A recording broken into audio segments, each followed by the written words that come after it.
तो दूसरा एग्जीक्यूट होगा। नेक्स्ट है नेक्स्टेड इफ एल्स इफ। इसका मतलब यह है कि अगर आपके पास मल्टीपल कंट्रोल स्टेटमेंट्स है, मल्टीपल कंडीशंस है, मान के चलिए आपके पास चॉइस ऑफ कुछ है, जैसे आपने चॉइस एंटर की, आपके पास चॉइस है कुछ, पहला चॉइस दूसरा चॉइस, आपने काफ़ी बार अगर IVRS सिस्टम को कॉल किया है तो उन्होंने आपको रिप्लाई किया, अगर आपको इधर जाना है तो 1 दबाइए, इधर जाना है 2 दबाइए, उधर जाना है 3 दबाइए, तो ये चॉइस ऑफ कोड हुआ।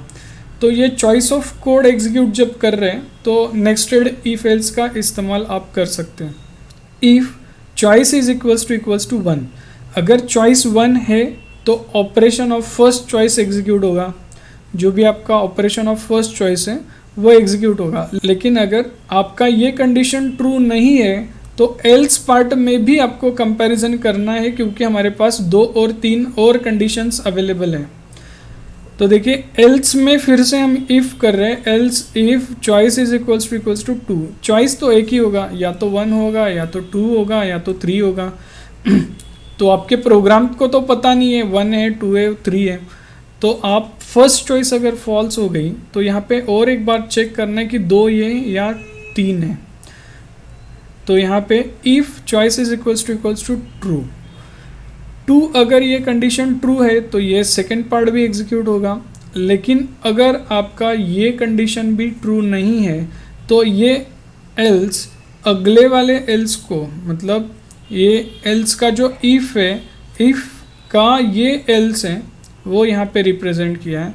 इस एल्स में फिर से आपने इफ डाला है तो यहाँ पे आपने चॉइस 3 को एग्जीक्यूट किया है। तो आपके पास अगर फर्स्ट, सेकंड और थर्ड 3 चॉइसेस है तो आपने 3 इफ लिखे और इनको 2 एल्स का इस्तेमाल करके आपने एक चॉइस कोड कंस्ट्रक्ट किया है। तो अगर तीसरी कंडीशन एग्जीक्यूट होती है, अगर ये ट्रू है तो आपका जो थर्ड चॉइस का पार्ट है वो एग्जीक्यूट होगा। लेकिन मान के चलिए आपने जो यूज़र को ऑप्शन दिए थे 1 2 3, उसने अगर 4 दबा दिया, ये तो क्या है, चौथा ऑप्शन है जिसके बारे में आपके पास कुछ भी लिखा नहीं है, तो आप यहाँ पे एल्स और एक टाइप कर सकते हैं। यहाँ पे सिर्फ ये एल्स होगा कि इसमें आप बोल सकते हैं कि भाई यहाँ पे कोई भी आपका जो कंडीशन दिया हुआ है, 4 नंबर का कंडीशन दिया हुआ है विच इज़ फॉल्स स्टेटमेंट या नॉन करेक्ट चॉइस, तो ये आपका आखिरी वाला स्टेटमेंट हो सकता है एल्स में।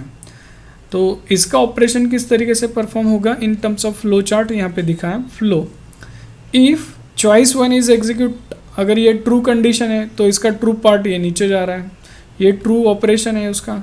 अगर ये कंडीशन फॉल्स है, तो अगर ये फॉल्स है तो इसका एल्स पार्ट एग्जीक्यूट होगा। एल्स में फिर से इफ दिया है, तो इफ में अगर सेकंड इफ ट्रू आता है, सेकंड केस है, अगर इसमें कंडीशन ट्रू हुई तो इसका सेकंड ऑपरेशन परफॉर्म होगा।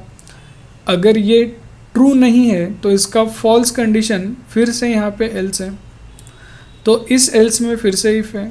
इस इफ में हमने चेक किया है कि थर्ड ऑपरेशन है क्या, तो अगर थर्ड ऑपरेशन ट्रू आता है तो इसके लिए ये ऑपरेशन परफॉर्म किया।